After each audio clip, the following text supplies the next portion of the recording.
passengers. Welcome to Tony Express. இன்றைக்கி நம்ம டே 50 of big pass தான் பார்க்க போகிறோம்.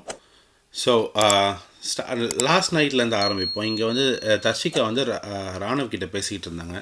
அவங்க முன்னாடியே தெரியும் ரெண்டு பேரையும் வெளியில் தெரியும். ஸோ இவங்க வந்து கொஞ்சம் லைட்டாக மைண்ட் வாஷ் பண்ண மாதிரி இருந்துச்சு. பவித்ராவை பற்றி நல்லா பேசி அந்த மாதிரி. அப்போ வந்து முத்துவம் வந்துட்டார் நோடில். அப்போ வந்து என்னென்னா லவ் கண்டினியூ பண்ணுற மாதிரி இருந்துட்டு அப்போ முத்துவம் சொன்னார், மாட்டினா தனியாக மாட்ட மாட்டோம் அப்படி இப்படின்னு சொல்லிட்டு. ஸோ தர்ஷிகா அது தேவையில்லாத வேலை. அப்புறம் முத்து வந்து நல்ல அட்வைஸும் கொடுத்தாரு ரெண்டு பேருக்கும். அது மாதிரி வந்து நீங்களாக இருங்க, கேம் எஃபெக்ட் ஆகாத மாதிரி பார்த்துக்கோங்க அப்படின்னு. அப்புறம் மார்னிங் ஆனோடனே ராணுவுக்கு கேக் அண்ட் பிரியாணி அண்ட் ஏதோ ஒரு குருமா மாதிரி வந்துச்சு. அது வந்து ராணுவ எல்லாருக்கும் ஊட்டி விட்டுட்டு இருந்தார். அது நல்லா இருந்துச்சு பார்க்க. அப்போ சாச்சனாவுக்கும் முத்துக்கும் சாச்சனா 2 பீஸ் எடுத்து வச்சுருந்தாங்க போல். அதில் யாரோ ஒருத்தர் ஒரு பீஸ் எடுத்து சாப்பிட்டாங்க. அது ஆக்சுவலி 3rd ரவுண்டு சாச்சனாவுக்கு. இதை வந்து சாச்சனா வெளியில் வந்து எல்லாரும் வரைக்கும் கத்தி யார் கேக் பீஸ் எடுத்தது ரொம்ப ஒரு மாதிரி பேசினாங்க அவங்க. இது சாச்சனாவுக்கு வேணால் சாப்பாடுனா அதுக்காக அவ்வளோ சண்டை போடுறாங்க அவங்க. டெய்லியுமே ஏதாவது ஒரு பிரச்சனை அவங்களால அந்த சாப்பாடு விஷயத்தில். அப்புறம் தீபக் வந்து அவர் கேப்டன்சி பொறுப்பு வந்தோடனே அவர் நல்ல டீமை பிரித்தார். சார்ஜென்ட் அப்படின்னு ஒரு புது ரோல் கொண்டு வந்து சௌந்தர்யாவுக்கு அந்த ரோலை கொடுத்து அதுவும் நல்லா இருந்துச்சு. அப்புறம் வந்து அதை சார்ஜென்ட் என்னென்னா எல்லா டிபார்ட்மெண்ட்டையும் மானிட்டர் பண்ணி எங்கே குப்பை இருக்கோ அதெல்லாம் எடுக்க சொல்லி அது சௌந்தர்யாவே நல்லா பண்ணாங்க. அப்புறம் ஒரு டாஸ்க் கொடுத்தாரு, நோ யுவர் ஃப்ரெண்ட் அப்படின்னு சொல்லிட்டு. அது ஆக்சுவலி இதை பார்த்தா நிறைய ஹோம்ஒர்க் பண்ணியிருக்க மாதிரி இந்த வீக்கெண்ட்லேயோ இல்லை இவ்வளோ வாரத்துலேயும் வந்து அது ஹோம்ஒர்க் பண்ண மாதிரி இருந்துச்சு. நல்லா இருந்துச்சு, நல்ல ஐடியாஸ் கொடுத்தாங்க. அப்புறம் அதெல்லாம் சொல்லும் போது முத்து வந்து இன்டரப்ட் பண்ணிக்கிட்டு நிறைய பேசிக்கிட்டே இருந்தார். பிக் பாஸ் அவரை ஸ்டாப் பண்ணார். ஆனால் அதெல்லாம் எபிசோடில் காட்டல.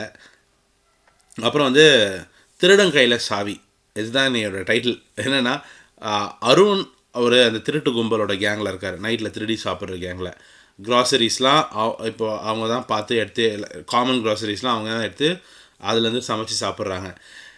இதை வந்து யாரும் கேட்க மாட்டுறாங்க விஜய் டிவியில். ஆனால் அதே திருடன் கையில் அதே திருட்டு கும்பலோட ஒருத்தரோட அவர் தான் வந்து க்ராசரிஸோட இன்சார்ஜ். அவர் தான் தலைவர் க்ராசரிஸ்க்கு. என்ன நடக்க போகுதுன்னு தெரியல. அப்புறம் வந்து கிரிஞ்சு கப்பிள் டிஸ்கஷன். இன்றைக்கி நிறைய இடத்துல இந்த கிரிஞ்சு கப்பிள் தான் டிஸ்கஸ் பண்ணிகிட்டு இருந்தாங்க. சாச்சனா வந்து விஷால் கிட்ட ஒன்று சொன்னாங்க, இந்த மாதிரி வந்து உனக்கு இங்கே க்ரஷ்ஷு லவ்னு ஆயிடுச்சுன்னா வெளியில் கேர்ள் ஃபேன்ஸ் எல்லாம் உங்களுக்கு கம்மியாயிடும். அதே மாதிரி தர்ஷிகாவுக்கும் ஃபேன்ஸ் கம்மியாயிடும்னு. விஷால் உடனே வந்துட்டு சத்தியமாக நான் க்ரஷ் இல்லை அப்படி இப்படின்னு சத்தியம் பண்ணதுனால தர்ஷிகா வந்து அதை பற்றி கேட்டு அவங்க பேசிகிட்டு இருந்தாங்க. இது முடிஞ்ச உடனே ஓகேவா, இப்போ ஆடியன்ஸ் போல் ரேங்கிங் இதில் வந்து கேர்ள்ஸ் வந்து ரேங்க் பண்ணாங்க. இது எப்படின்னா அந்த திருட்டு கும்பலில் இருக்க எல்லாரையும் வந்து ஃபஸ்ட்டு இதில் போட்டுட்டு சௌந்தர்யா, ஜாக்லின் அண்ட் மஞ்சரி வந்து லாஸ்ட் 3ல், அதாவது ஜாக்லின், சௌந்தர்யா, மஞ்சரி இவங்க வந்து 6, 7, 8 இந்த பொசிஷனில் வந்தாங்க. இது எப்படின்னா திருட்டு சோறு கூட்டம் இல்லாதவங்களாம் லாஸ்ட் 3. அப்புறம் சாச்சனாவுக்கு வந்து சத்யா கொடுத்த ரீசன், சாச்சனா வந்து இந்த 4th பொசிஷன்லேயோ 3rd பொசிஷனில் இருந்தாங்க. அதுக்கான ரீசன் வந்து அவங்க ஏஜுக்கு இல்லாத மெச்சூரிட்டி அவங்கக்கிட்ட இருக்குன்னு. சத்யா உங்களோட கிளாரிட்டியை கண்டு நான் வியக்கிறேன். அப்போ வந்து ஜாக்லினா சௌந்தர்யா கூட ஒரு நல்ல ரியாக்ஷன் கொடுத்தாங்க. ஆனால் எபிசோடில் கட் பண்ணிட்டாங்க. அப்புறம் முத்து வந்து சாச்சனாவுக்கு ஒரு நல்ல ஒரு ரீசன் கொடுத்தாரு. அப்படியே வாயில் நல்லா வருது. அவங்க வந்து பின்னாடி பேச மாட்டாங்களாம். இவர் உட்காந்து பார்த்தாரா, பின்னாடி ஃபுல்லாக ஜாக்லின்னு சௌந்தர்யா ஏதாவது ஒன்று பற்றி தப்பாக பேசின்னு தான் இருந்தாங்க. பின்னாடி தான் பேசிகிட்டு இருந்தாங்க. அப்புறம் வந்து முத்து வந்து சௌந்தர்யா கிட்ட கொஞ்சம் அடல்ட் கண்டென்ட் காமெடி ஏதோ பண்ணார். உங்கள் குளிப்பாட்டி விடவா, குளிப்பாட்டி விடணுமா ஏதோ ஒன்று சொன்னார்.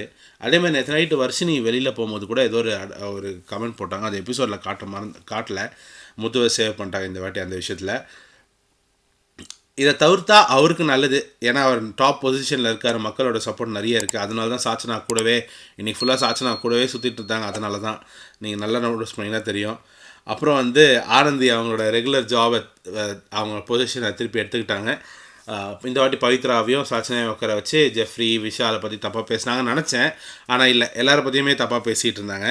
ஆனால் பவித்ரா அதுக்கு திருப்பி சொன்ன ரீசன்ஸ்லாம் வந்து சூப்பராக இருந்துச்சு. அது ஆக்சுவலி உண்மையாகவும் இருந்துச்சு. ஜெஃப்ரி என்ன பண்ணுறாரு அந்த மாதிரி பேசும்போது. அப்புறம் போன வாட்டி பேட்ச் வந்த மாதிரி இந்த வாட்டி பூவோட அந்த பூவை பறிக்கிறது தான், பூவை பிடுங்கிறது தான் இது டாஸ்க்கு. இப்போ என்னென்னா, ஆனால் இந்த வாட்டி மஞ்சரிக்கு பண்ண அளவுக்கு மஞ்சரிக்கு வந்து எடுத்த உடனே பிடுங்கிட்டாங்க.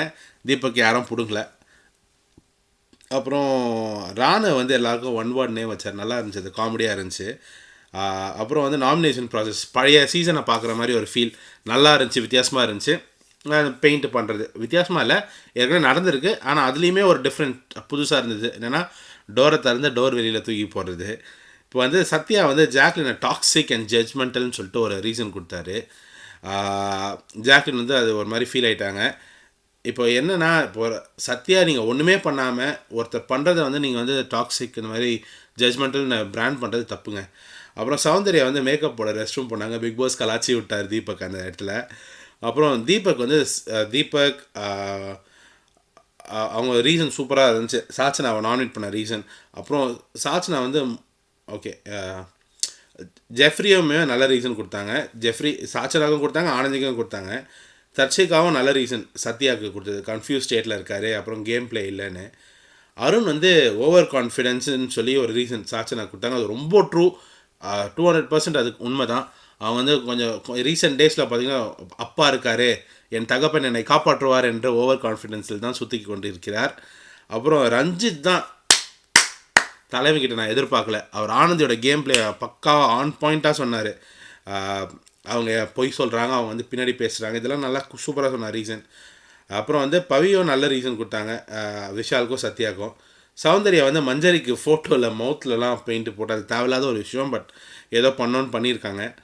இப்போ விஷால் வந்து அன்ஷிதா கிட்டே பேச ஆரம்பித்தார் தர்ஷிகாவை பற்றி. நான் வந்து அதெல்லாம் பேசிட்டேன் அப்படின்னு. ஃபஸ்ட்டு சௌந்தர்யாவுக்கு ட்ராக் போயிட்டு இருந்துச்சு ஸ்டார்டிங்கில்.